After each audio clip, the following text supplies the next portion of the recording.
Alô pessoal, mais uma vez aqui com você fala Valdeir Carvalho, com muito prazer, com muita alegria. É sempre muito bom nós estarmos juntos aqui nas nossas redes sociais, também na nossa rede União de Rádios, Rádio Metrópole, a rádio que toca o seu coração, a Rede União, a rede que chegou para ficar, sempre com muita música e muita informação na medida certa. Você que quiser ouvir a programação, é só acessar Valdeir Carvalho barra Rádio Metrópole 7. Vocês vão ter acesso ao nosso site, poder conferir aí muita música e informação. E vamos falar sobre futebol. Alô, torcida do Vascão. Fazer igual, não sei se posso falar igual o Gilson, né? O Gilson Ricardo, saudoso Gilson Ricardo, quando ele dizia: alô, torcida do Vascão, faz a festa, faz a festa. Mas eu não sei se nós vamos poder fazer festa com essa informação que eu vou trazer aqui agora para a torcida vascaína, porque está chegando aí mais um final de semana, domingo, Vasco e Cruzeiro, jogo importantíssimo pelo Campeonato Brasileiro. Vasco precisa trazer pelo menos um ponto, Carille precisa aproveitar esses dias de folga, até porque desde terça-feira, então o Vasco está aí com o boi na sombra, né? A expressão que se usa, e é aquilo que eles sempre alegam, aquela questão do calendário. Então tem aí uns dias realmente de folga que dá para os jogadores fazerem um bom treino, estão descansados, colocar o time titular, não tem essa de botar time em reserva, poupar jogadores.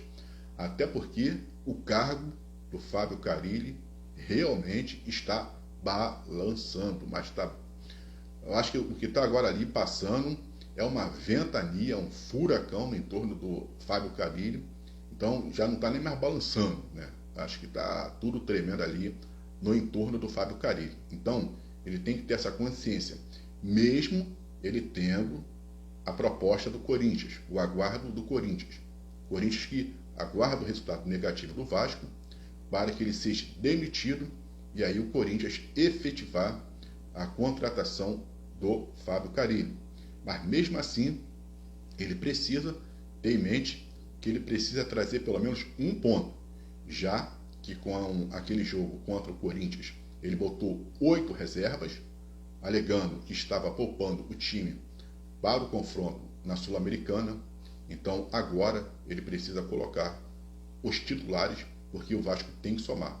Já vamos para mais uma rodada, o Vasco está com 7 pontos, então começa a ficar complicado. Parece que não, é início do campeonato, mais para frente a situação, esses pontos que estão sendo perdidos agora farão faltas mais lá na frente.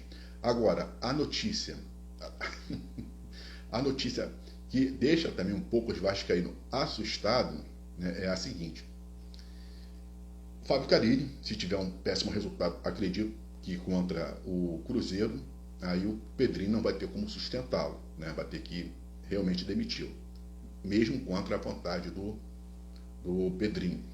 Mas existe um treinador que também está sendo sondado pelo Santos. Esse treinador está sendo sondado pelo Santos. Já teve o apoio do Neymar para que ele possa ir treinar o Santos. Ele é um velho conhecido dos torcedores do Rio de Janeiro. Ele treinou o Fluminense naquela campanha. Já sabe de quem eu estou falando, né? É ele mesmo, ele mesmo. Treinou o Fluminense naquela campanha onde o Fluminense foi campeão da Libertadores em 2023. Aí também depois foi para a seleção brasileira, ficou como interino, não deixou a seleção brasileira em uma boa colocação, foi demitido da seleção, foi demitido do Fluminense, foi para ser treinador do Cruzeiro. Lá no Cruzeiro, fez as suas campanhas, chegou até a final da Copa Sul-Americana, mas acabou perdendo o título para o Racing da Argentina. E aí foi demitido também do Cruzeiro. E por enquanto ele está sem clube para treinar, mas recebeu a proposta do Santos, mas ele está aguardando também se receber a proposta.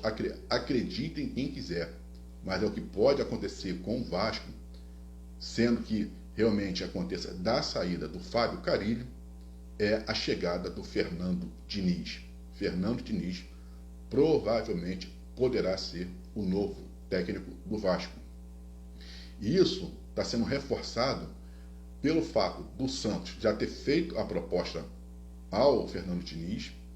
Neymar aceitou de bom grado ali o nome do Fernando Diniz, sendo que até agora o Fernando Diniz está resistente em fechar com o Santos, vendo a probabilidade dele poder treinar o Vasco. Mas por causa de que ele quer treinar o Vasco? Porque ele entende que com a gestão do Pedrinho e ele assumindo o cargo de técnico no Vasco da Gama e com alguns péssimos resultados, ele acredita que no Vasco ele terá um pouco mais de tranquilidade para poder exercer, fazer o seu trabalho do que no Santos. Porque caso ele tenha resultados negativos no Santos, então a demissão poderá ser muito mais rápida, né? Muito mais rápida. Já no Vasco, não. O Vasco, ele entende que o Pedrinho é um presidente que dialoga, que conversa, um pouco mais paciente, como ele vem aí diante dessa pressão absurda, sustentando o Fábio Carille. Então, torcida vascaína, nós estamos também com essa definição, né? Com essa visão, com essa premonição. Agora eu achei a palavra é uma premonição, né? É aquela coisa do futuro. Se caso o Fábio Carille for demitido, então quem pode cair de paraquedas em São Januário para treinar o Vasco é o Fernando Diniz. Aí agora eu não sei se a gente tem que torcer pela saída do Fábio Carille, né? Ou se a gente realmente agora também deve bater palma para a chegada do Fernando Diniz. Já o Dorival Júnior, que foi sondado pelo Corinthians e não acertou ainda com o Corinthians, e o que também pode pegar e muito, caso o Vasco fizesse um contato com o Dorival, é o salário, a questão, né, do salário.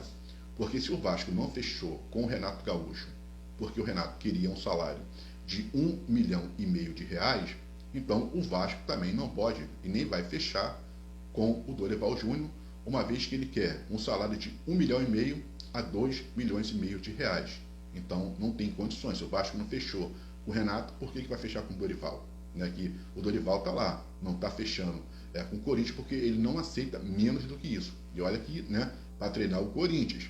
Então quer dizer que está um pouco mais arrumado que o Vasco, um pouco mais arrumado do que o Vasco.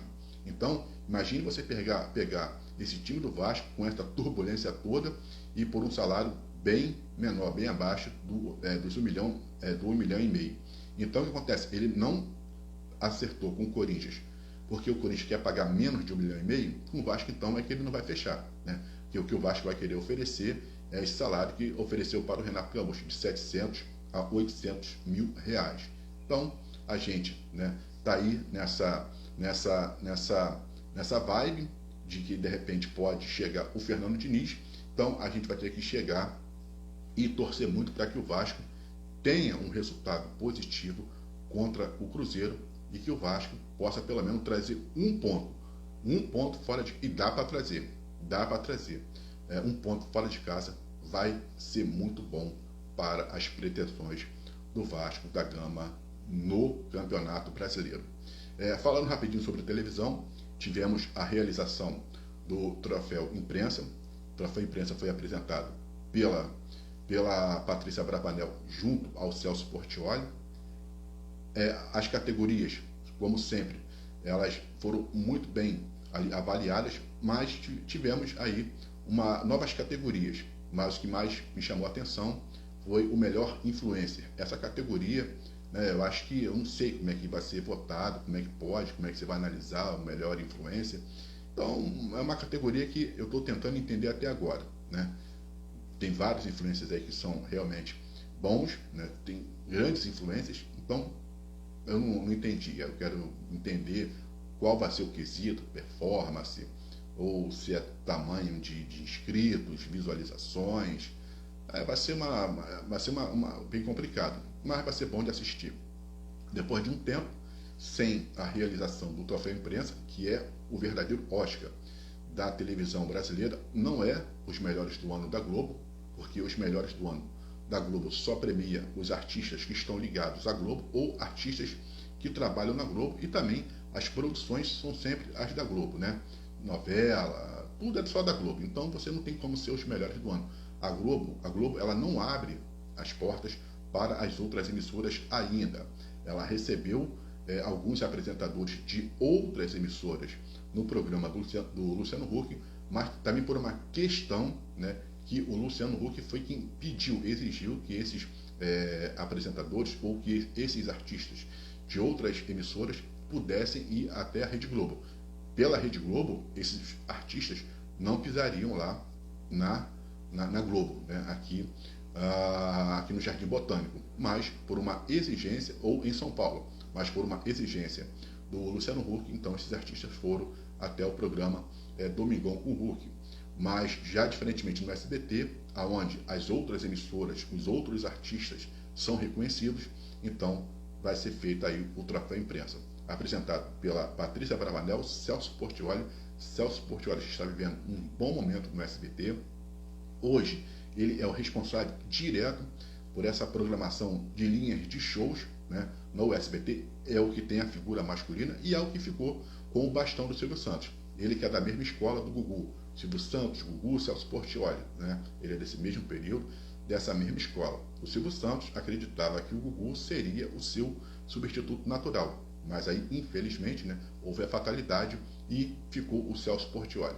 Se você fizer pegar hoje Celso Portiolli com os seus 50 anos e voltar um pouco o tempo e fizer as comparações entre Celso Portiolli e Silvio Santos, quando ele também estava com os seus 50 anos, é muita semelhança.